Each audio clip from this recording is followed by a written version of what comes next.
Following Obama's December 1st speech on Afghanistan strategy, the news coverage is guaranteed to be about the fighting Congress, the troop numbers, and what he didn't say about covert CIA operations. Well, they're covert. We thought there was more in the speech, actually a lot of good stuff in the speech, that won't get noticed, and that's what this podcast is about.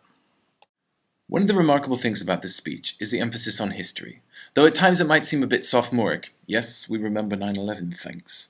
He's not revising, he's just reminding his broad and indeed global audience how the US got into Afghanistan in the first place. It's possible that the deception over Iraq, for instance, probably has affected the image of the Afghanistan project. We particularly like to see the intellectual side of international affairs and political science. Concepts like failed states, human rights, and democratic legitimacy are peppered throughout his oratory. And unlike the great power conflicts and clear lines of division that defined the 20th century, our effort will involve disorderly regions, failed states, diffuse enemies. Obama's recently been making some serious progress with Russia on non-proliferation and a world free of nuclear weapons, though for some reason this didn't get a standing ovation from the military establishment. We will have to take away the tools of mass destruction, because every nation must understand that true security will never come from an endless race for ever more destructive weapons. True security will come for those who reject them. Read this, Israel. This wasn't aimed at Russia, so we're talking to you, Iran, Pakistan, and North Korea. What really comes out next is a commitment to diplomacy. It's a liberalist view. It's imbued with positive-sum game theory. It's like this. It's not us versus you. We're American, and we're with you. We'll have to use diplomacy, because no one nation can meet the challenges of an interconnected world acting alone. I've spent this year renewing our alliances and forging new partnerships. And we have forged a new beginning between America and the Muslim world, one that recognizes our mutual interest in breaking a cycle of conflict, and that promises a future in which those who kill innocents are isolated by those who stand up for peace and prosperity and human dignity. Let's skim through the gooey stuff about the light of freedom. Unfortunately, the last guy who had your job, he overused it a bit, and it's beginning to sound a little bit hollow.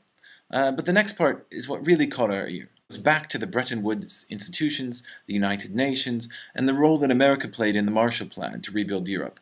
Instead of selling these kind of under-supported international institutions to the American people, which is pretty much a lost cause in a country that believes that the UN is some European scheme for world government, no. He claims these as our own babies, and he links them to the American self-image.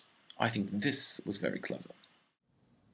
Since the days of Franklin Roosevelt and the service and sacrifice of our grandparents and great-grandparents, our country has borne a special burden in global affairs. We have spilled American blood in many countries on multiple continents. We have spent our revenue to help others rebuild from rubble and develop their own economies. We have joined with others to develop an architecture of institutions, from the United Nations to NATO to the World Bank, that provide for the common security and prosperity of human beings. Following that up, he crafts an argument for the American superpower. The argument seems to be written for a generation of anti-globalists and perhaps the young men on the Arab street who never knew or have forgotten the less sinister role that America has sometimes played in the world. We have not always been thanked for these efforts, and we have at times made mistakes.